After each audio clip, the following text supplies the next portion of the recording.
हाय, मैं हूं नवीन प्रकाश और आप मुझे देख रहे हैं फिल्मी बीट पर। हाय गाइस, मैं हूं मोनिका और आप देख रहे हैं फिल्मी बीट। आज हमारे साथ बिग बॉस के एक एक्स कंटेस्टेंट है जो घर में गए थे बिग बॉस में एज अ कॉमनर बन के, लेकिन निकलने के बाद डेफिनेटली सेलिब्रिटी और एक रिकग्निशन ज़रूर मिली। वो बिग बॉस ये सीज़न भी फॉलो कर रहे हैं ऑन ऑफ, लेकिन सारी अपडेट्स पे उनकी बराबर से नज़र रहती है। तो चलिए उन्हीं से जानते हैं कि ये सीज़न वो कैसे देख रहे हैं, उनको क्या कहना है बिग बॉस सीज़न 14 पर। दोस्तों लेट्स वेलकम नवीन, आज वो हमारे साथ मौजूद है। नवीन, सबसे पहले welcome to Filmibeat. Thank you, thanks for calling me. Bigg Boss की अगर मैं बात करूं तो ये सीज़न आप कितना फॉलो कर रहे हैं? फॉलो तो वैसे ही कर रहे हैं जैसे पहले का सीज़न फॉलो कर रहे थे, क्योंकि एक यूनिवर्सिटी है यार, मतलब जुड़ जाते हैं ना इससे एक बार, तो लोगों के सवाल जो है वो परेशान करते हैं। जैसे आप परेशान करके मुझे बुला लिए, अगर मैं नहीं देखा होता, थोड़ा बहुत नहीं जान रहा होता तो मैं आता कैसे तो लोग नहीं छोड़ते हैं, तो इस वजह से देखना पड़ता है। और शायद जब तक बिग बॉस चलेगा तब तक देखना ही पड़ेगा, क्योंकि हमारी पहचान एक बिग बॉस के साथ जुड़ी हुई है, तो हम देख रहे हैं इस बार भी। ये सीज़न जैसे कि अभी आपने कहा आप देख रहे हो, लेकिन ये सीज़न में मज़ा कितना आ रहा है, कितना एंटरटेनिंग लग रहा है, और बाकी सारे सीज़न से ये सीज़न आपको थोड़ा फीका लग रहा है या अब बराबर लग रहा है? इसका जो जवाब है वो मुझे एक्सप्लेन करने की ज़रूरत नहीं है, क्योंकि इसका एक्सप्लेनेशन हमेशा टीआरपी दे रही है, और इसका एक्सप्लेनेशन जो है वो न्यूज़ दे रही है कि कहीं भी शो की खबर है ही नहीं भाई, कहीं भी शो की खबर नहीं है। आप जैसे पहले न्यूज़ चैनल खोलते थे, आप ऐसे कोई ऑनलाइन पोर्टल खोलते तो सबसे पहले बिग बॉस का न्यूज़ पॉपअप होता था। अभी राखी के आने के पहले तो कोई खबर ही नहीं थी। अभी जो भी है राखी है तो राखी की खबर चल रही है, राखी की सारी खबरें चल रही है, तो वही है, थोड़ा बहुत है, मगर टीआरपी लिस्ट में तो बिग बॉस है नहीं। तो इस बार का सीज़न जो है वो काफ़ी डाउन रहा, और चूँकि मैं एक ऐसा सुपर हिट सीज़न से रहा, वो सीज़न सभी लोगों ने देखा, और इसलिए नहीं कि मैं उससे जुड़ा हूँ तो इसलिए मैं ऐसा बोल रहा हूँ, ऐसा ऑडियंस भी बोलती है, क्योंकि मैं एक जैसे मैं आम आदमी था तो मैं आज भी आम आदमी की तरह ही जीता हूँ। मैं आपको कभी भी कहीं भी किसी भी तरह से दिख सकता हूँ, तो मैं और अच्छे जगहों पर भी जाता हूँ। तो सभी बिग बॉस का जो एक फ़ैन फॉलोइंग है ना, वो एलिट क्लास से लेकर लोअर क्लास तक का है, ठीक है। तो आपकी जो रीच है दोनों जगह पे होती है। तो अगर आप मान लो ताज में बैठे हो तो वहाँ भी आपको 4 लोग आएंगे, 10 लोग आएंगे, एयरपोर्ट पर भी 10 लोग आएंगे, आपसे सेल्फी लेंगे, बात करेंगे आपसे और पूछेंगे सीजन के बारे में। और अभी भी आप अगर मान लो सड़क पर चल रहे हो, इन्फिनिटी मॉल के आसपास घूम रहे हो, कहीं आराम नगर में ऑडिशन देने के लिए गए हो, तो भी आपसे लोग पूछेंगे अरे आप बिग बॉस वाले थे, अच्छा वो सीजन कैसा है, शो कैसा है। 14 के बारे में बहुत कम लोग मिले पूछने के लिए। आज भी जब कोई लोग मिलता है तो हमसे हमारे सीजन के बारे में ही पूछता है, या एक दो इधर उधर का मान लो किसी कंटेस्टेंट से जान पहचान हो तो उनके बारे में पूछता है। 14 में इंटरेस्ट ही नहीं है लोगों को, और ये जान के बड़ा दुख होता है मुझे कि यार ऐसा नहीं होना चाहिए था, क्योंकि इतना बड़ा चैनल, इतना बड़ा होस्ट, इतनी बड़ी टीम, इतना बड़ा कंटेस्टेंट का शो, जैसे कि इन्फिनिटी मॉल बना हुआ हो, कोई आ रहा है, कोई जा रहा है, कोई आ रहा है, कोई जा रहा है। मुझे लगता है 30 से ज़्यादा कंटेस्टेंट इस बार आए गए, एक से एक एटम बॉम्ब, रफाल सब छोड़ा गया, तेजस सब छोड़ा गया, कुछ काम नहीं किया भाई। तो मतलब टास्क टीम वालों को, क्रिएटिव टीम वालों को सोचना चाहिए कि हमारा 1 से 13 सीज़न किस तरह से चला था, इस बार का सीज़न क्या हुआ। जैसे क्या होता है जब आप कोई खाना बनाते हो ना, तो आप उसमें बहुत तरह का मसाला डाल देते हो और बहुत सारी चीज़ें डाल देते हो, तो वो स्वाद नहीं आता। जीरा राइस में केवल जीरा और चावल ही डालने का है, अब उसमें आप सारा बिरयानी का मसाला डाल दो तो जीरा राइस आपका जीरा राइस नहीं रह जाता है। बिरयानी अलग से बनाइए, जीरा राइस अलग से बनाइए। तो ये बिग बॉस जो था ना, वो जैसा चल रहा था उसको वैसा ही चलाना चाहिए था, मगर उन्होंने भसड़ मचा दी है, मतलब गंद मचा दी है। हाँ, तो जैसे कि अभी आपने राखी सावंत के बारे में इतना कहा कि शायद उनके आने से जो है सिर्फ राखी राखी हर जगह न्यूज़ में पता चल रही है, तो राखी की अगर मैं स्पेसिफिकली बात करूँ तो उनका गेम आपको एंटरटेनिंग लग रहा है या इरिटेटिंग? क्योंकि लोगों का ऐसा कहना था कि राखी जब घर में थी तब वो स्टार्टिंग में एंटरटेन करती थी, फिर कहीं ना कहीं वो एक प्लॉट छोड़ दिए, मिस हो गया, और वो अब वो इरिटेट कर रही है। तो आपका भी नज़रिया वही है या आपको ऐसा लगता है कि ये ऐसा नहीं है, अभी तक वो कहीं ना कहीं लोगों को एंटरटेन ही कर रही है? आपका राखी को लेकर क्या मत है? देखिए, मेरा जो पर्सनल नज़रिया है उस नज़रिए से तो कोई मतलब नहीं है। जो मेरा नज़रिया है वो बिग बॉस के हिसाब से होना चाहिए, तब मतलब है। क्योंकि हम Rakhi Sawant as a human चर्चा नहीं कर रहे हैं, अभी हम Rakhi Sawant as a Bigg Boss contestant चर्चा कर रहे हैं। तो वो इरिटेट करे या वो इंटरटेन करे, मगर वो कुछ करे, ये ज़्यादा ज़रूरी है। तो बिग बॉस के हिसाब से वो जो कर रही है सही कर रही है, क्योंकि बिग बॉस की यही ख्वाहिश है, बिग बॉस में यही चाहिए। अगर आप बिग बॉस में हैं तो आप डिग्निटी विग्निटी गया तेल लेने के लिए, आप कुछ ना कुछ कीजिए। आप इरिटेट कर रहे हैं, बहुत लोगों का इरिटेशन भी एंटरटेनमेंट होता है। आप देखते हो ना, बहुत सारे जो लोग हैं छोटे छोटे वीडियो डाल देते हैं, यूट्यूब पे डाल देते हैं, फेसबुक पे डाल देते हैं, 10 मिलियन 100 मिलियन व्यू आ जाता है, और उसमें एकदम इरिटेशन है। है ना, बहुत सारे इरिटेशन है, मगर वो आप एंजॉय करते हो, 5 मिनट में आपका माइंड जो है वो डाइवर्ट कर देता है। तो बिग बॉस भी एक ऐसा इशू है जिसमें लोग जुड़ा हुआ रहता है, तो उसको इरिटेशन पर चर्चा करना पसंद है और एंटरटेनमेंट पर चर्चा करना पसंद है। तो बिग बॉस में इरिटेशन और एंटरटेनमेंट दोनों बिग बॉस की खासियत है। तो वो राखी अच्छा कर रही है शो के हिसाब से, मुझे बिल्कुल बुरा नहीं लग रहा है। ओके, एंड इसके अलावा अगर मैं बात करूँ तो बाहर अली और जैस्मिन के रिलेशनशिप और उनके दोनों की केमिस्ट्री पे बहुत चर्चा है। आप मुझे बताओ, आपको इनकी केमिस्ट्री कैसी लगती है? मुझे इनकी केमिस्ट्री बहुत अच्छी लगती है। जब भी कोई मोहब्बत करता है और दिल से मोहब्बत करता है तो वो अच्छा लगता है। मैंने हमेशा ये महसूस किया है कि अगर मान लो मैं किसी से मोहब्बत करता तो मेरा चेहरा कैसा होता, मेरा एक्सप्रेशन कैसा होता, मैं सामने वाले को देख के, मतलब सामने वाला नहीं, सामने वाली को देख के, हाँ बी स्पेसिफिक, तो जिस लड़की से मैं मोहब्बत करता उसको देखने के बाद मेरा कैसा एक्सप्रेशन होता, वो बनावटीपन होता तो कैसा होता, नेचुरल होता तो कैसा होता, क्या फीलिंग होती। तो वो सारी चीज़ें मैं अली में इमेजिन करता हूँ कि ये सही है, मतलब दोनों के बीच में, या मैं जो उम्मीद करता कि सामने से कैसा एक्सप्रेशन आना चाहिए तो जैस्मिन का भी वैसा एक्सप्रेशन आता है। तो दोनों में मुझे एक कॉम्पिटिबिलिटी नज़र आती है और मैं तो दुआ करूँगा कि अगर वो मोहब्बत कर रहे हैं और पूरी दुनिया को बता रहे हैं कि हम मोहब्बत में हैं तो उनका मोहब्बत मुकम्मल हो। मैं ये दुआ करूँगा। अच्छे लग रहे हैं दोनों। ओके, एंड लोगों का ये भी कहना है कि कहीं ना कहीं जैस्मिन का जो एविक्शन हुआ उसके पीछे के जो कारण है वो खुद अली हैं, बिकॉज अली आए थे घर में जैस्मिन को सपोर्ट करने, लेकिन जिस तरीके से वो जैस्मिन को गेम समझा रहे थे लोग, जैस्मिन कहीं ना कहीं अली से इन्फ्लुएंस हो गई और लोगों को फिर जैस्मिन पसंद नहीं आई क्योंकि वो अली के कहने पे खेलने लगी। तो इसीलिए अली जैस्मिन का एविक्शन हो गया, लेकिन अली को लोगों ने एज ए इंडिविजुअल पसंद किया, इसलिए वो शो में बने हुए हैं। आप मुझे बताओ इस बात से आप कितना सहमत रखते हो और इस पे आपको क्या कहना है? कि आपको भी वही लगता है कि अली के वजह से जैस्मिन घर से बेघर हुई? एविक्शन का जहाँ तक संबंध है ना, वो तो इस बार हमको समझ में नहीं आया कि मॉल में कौन आ रहा है कौन जा रहा है। तो ये तो एक मुझे लगता है कि आरोप है, ऐसा कुछ नहीं, क्योंकि अली भी तो पहले एविक्ट हुआ था ना, फिर वापस आ गया। अभी जैस्मिन एविक्ट हुई है, फिर जैस्मिन वापस आ जाएगी। और मुझे पता नहीं चल रहा, ये जैसे टेस्ट मैच 5 दिन का होता है ना, तो बिग बॉस का एक फिक्स होता है, तो ये नॉन स्टॉप है। अभी बिग बॉस कब तक चलेगा, मतलब मुंबई में मेट्रो का काम और बिग बॉस मुझे लग नहीं रहा कि इस बार ख़त्म होगा, समझ रहे हो ना, ये लंबा चलेगा। फिनाले की डेट कहा जा रहा है कि 21 फेब है। अच्छा 21 फेब फिक्स हो गई है, पता नहीं वो 1-2 महीने और बढ़ जाए, कुछ पता नहीं है भाई। तो इस बार सबसे लॉन्गेस्ट शो है और सबसे मतलब बोरिंग शो है, तो वो समझ में नहीं आ रहा। चलो हो सकता है 21 को हो जाए। तो मेरा ऐसा मानना है कि देखिएगा आप, फिर जैस्मिन आ जाएगी। जैस्मिन तो अली को एज अ फैमिली कनेक्शन बन के आज घर में जा ही रही है, जा रही है ना। तब देखिए कोई, मैं बोला ना कि ये आना जाना लगा रहेगा, मैं बता रहा हूँ ना, आना जाना लगा रहेगा। आप आरोप मत लगाओ, सारी ख्वाहिशें पूरी होगी, एविक्शन जो भी है ना वो सब चलता रहेगा। फिर आएंगे फिर जाएंगे, फिर आएंगे फिर जाएंगे, क्योंकि ये चल रहा है, उसका कोई टेंशन, किसी पे आरोप लगाने की जरूरत नहीं है। और ऐसा है, देखिए इन्फ्लुएंस जो होने की बात है, जब आप किसी की बात मानते हैं, किसी से मोहब्बत में रहते हैं, किसी पे ट्रस्ट करते हैं, तो आप उसकी बात मान ही लेते हैं। और वो भी अपनी किसी ऐसी भावना के साथ नहीं कहता है कि आपका कोई नुकसान हो।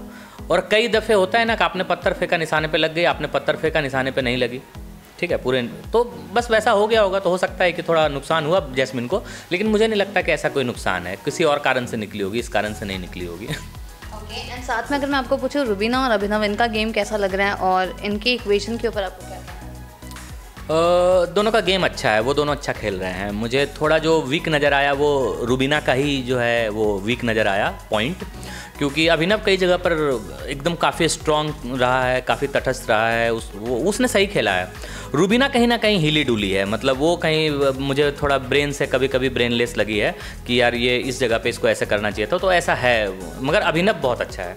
मैं आपको सच कहूँ तो मुझे पर्सनली ऐसा लगता है कि अगर शो का विनर, वैसे मेरी तो ख्वाहिश है कि राखी सावंत जो है वो शो की विनर बने और बिग बॉस से उनकी शादी हो और बिग बॉस की वाइफ जो है वो राखी सावंत बने, बड़ा अच्छा लगेगा मुझे।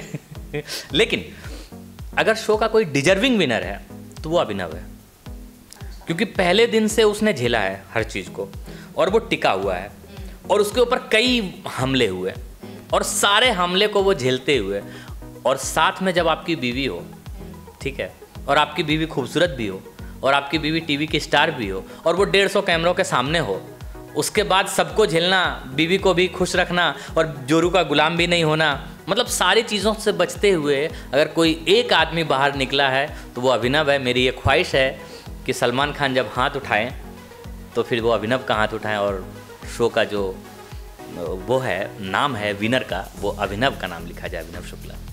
ओके, एंड साथ में अगर मैं बात करूँ तो आपके हिसाब से टॉप 5 में आप किसको देखते हैं?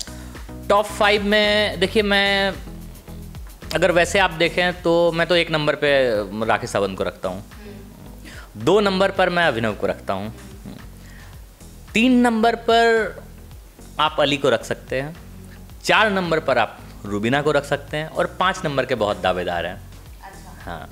Okay, and top 3? टॉप 3 तो वही मैं बता ही दिया आपको, यही टॉप 3 है, राखी, अभिनव और अली। ओके, एंड अगर जैसे कि अभी आपने कहा कि विनर तो डेफिनेटली आपको लगता है कि अभिनव को होना चाहिए, लेकिन अगर टॉप 2 की बात करूँ तो अभिनव के साथ आप दूसरा किसको देखते हैं जो स्टेज पे खड़ा होगा? हाँ, ये बहुत ही अच्छा क्वेश्चन है। तो मुझे ऐसा लगता है पर्सनली कि राखी और अभिनव को इस स्टेज पर खड़ा होना चाहिए और अभिनव को विनर घोषित कर देना चाहिए, क्योंकि वो काफ़ी चीज़ें झेल रहा है और वो वहाँ पर टिका हुआ है। एंड बिग बॉस के बाद अगर मैं आपकी जर्नी पूछूं तो अब आप क्या कर रहे हो, क्या कुछ प्रोजेक्ट्स है, और उसके बाद इतना फेम और नेम मिला आपको, तो उसके बाद की लाइफ आपकी कैसी जा रही है और क्या कुछ पाइपलाइन में है? देखिए, मैं आपको एक बात बताऊं तो मैं पहले बिग बॉस के पहले मैं पढ़ाता था, तो तब भी मेरे पास क्या होता है, एक टीचर हमेशा सेलिब्रिटी होता है। क्योंकि आप खड़े होते हैं और सामने 100, 150, 200 बच्चे बैठे होते हैं, आपकी बात को सुन रहे होते हैं और वो आपका फ़ैन होते हैं, आपके ब्लाइंड जो है फॉलोवर होते हैं। तो मुझे ऐसा, बाद में जब मैं बिग बॉस से निकला तो लोग मुझे फॉलो किए या माने, तो मुझे ऐसा कुछ भी नया नहीं लगा, मैं सच बात बता रहा हूँ। क्योंकि जो कोई भी खड़ा होकर बोलता है और सामने वाला सुनता है तो एक्चुअली में सेलिब्रिटी वही होता है। तो मुझे ऐसा बिल्कुल नहीं लगा मैं बिग बॉस के बाद सेलिब्रिटी बन गया या पहले मेरी कोई पहचान नहीं थी, मैं वही पहचान कैरी कर रहा हूँ। हाँ, काम बदल गए हैं। बिग बॉस के बाद मैंने पढ़ाना छोड़ दिया है और बिल्कुल मैं बदल गया हूँ, मेरा पहनावा बदल गया है, मेरी बातचीत बदल गई है। लेकिन जो अंदर का नवीन प्रकाश था वो बिग बॉस के बाहर भी था वैसा ही, वो बिग बॉस के अंदर भी वैसा ही था और आज भी वैसा ही है। अब काम के लिहाज से मैं आपको बताऊँ तो संजय मिश्रा जी हैं और विवान शाह हैं, नसीर साहब के जो लड़के हैं, उनके साथ हमने एक फ़िल्म की है जिसका टाइटल है कोर्ट, जो हमने बिहार शरीफ में शूट किया। ये मसान टाइप की फ़िल्म है, डार्क फिल्म है, जो अभी अमेजोन पे भी आएगी शायद, अभी जैसा प्रोड्यूसर ने बताया था, और थिएटर भी रिलीज़ होगा। तो ये शायद अप्रैल या मई में रिलीज़ करेंगे। तो ये मैं एकदम पैरेलल लीड एक है कि भाई ये सेकंड हीरो है फिल्म का, तो इस टाइप से एक फ़िल्म हमने की है एज एन एक्टर। और उसके बाद क्या हुआ कि मेरा थोड़ा राइटिंग में इंटरेस्ट जग गया। तो मुझे लगा कि अगर फिल्म में है, जैसे मैं टीचर हूँ ना, तो मुझे लगता है कि यार ये सब्जेक्ट है, तो इस सब्जेक्ट को इस तरह से पढ़ना चाहिए। और लाइफ में मैंने थिएटर किया नहीं और मुझे थिएटर में जाके वो स्ट्रगल करना और फिर ऑडिशन देना मुझे जच नहीं रहा था। तो मुझे लगा कि मैं फिल्म मेकिंग कैसे सीखूंगा, और जो आपकी एक पर्सनैलिटी होती है वो आपके अंदर से आपको धक्का देती है। तो मुझे लगा राइटिंग सीखना चाहिए।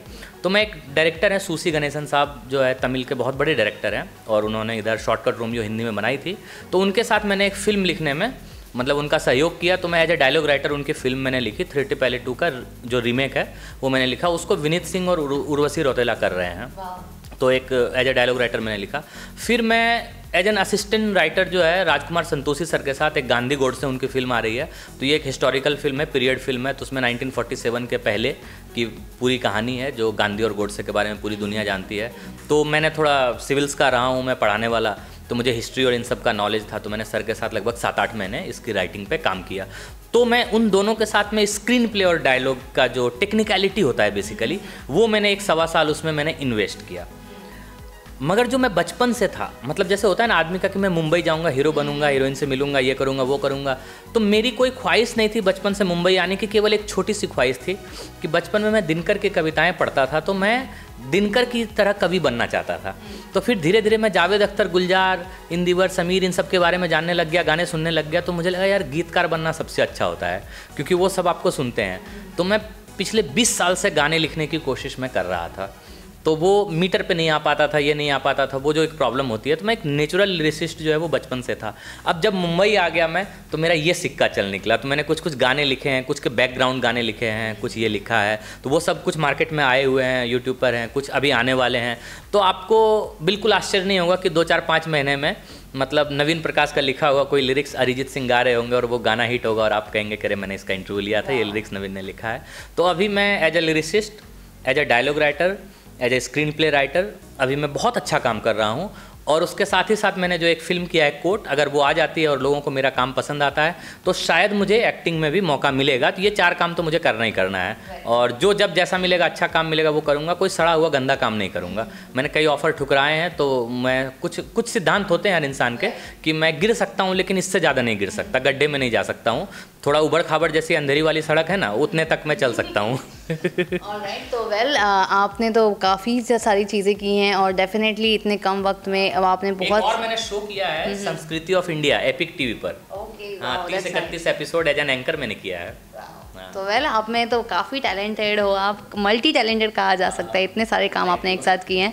सो well, thank you so much Naveen ji हमसे बात करने के लिए, यहाँ आने के लिए। और साथ ही में जाने से पहले क्या कुछ मैसेज देना चाहते हो बिग बॉस के लवर्स को, और जो देख रहे हैं और आपको भी कहीं ना कहीं बिग बॉस ने पहचान दी है, तो उनके लिए क्या कुछ मैसेज है?